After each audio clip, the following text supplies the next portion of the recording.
Sa pagtalakay sa mga ebanghelyo, napansin ko ang mga pagkakaiba-iba sa kanilang paglalarawan sa pagpapako kay Jesus. Sa Mateo, makikita ang katuparan ng mga propesya na tila sinasabi na ang lahat ay bahagi ng mas malaking plano.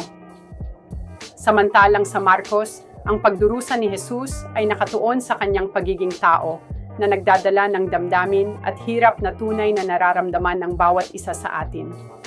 Sa Lucas, ang pagtuon sa awa at kapatawaran ay nagbibigay ng pag-asa na kahit sa gitna ng pagdurusa, may liwanag pa rin. At sa Juan, ang pagbibigay diin sa pagkakaisa ng Ama at Anak ay nagpapakita ng mas malalim na teolohikal na pananaw. Ang mga pananaw na ito ay hindi lamang mga kwento. Sila ay mga salamin ng ating sariling karanasan sa pananampalataya at pagsubok. Alin sa mga ito ang higit na nakakatugon sa akin?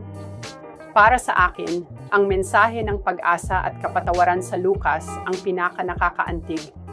Dahil sa bawat pagsubok, may pagkakataon tayong muling bumangon at magpatuloy.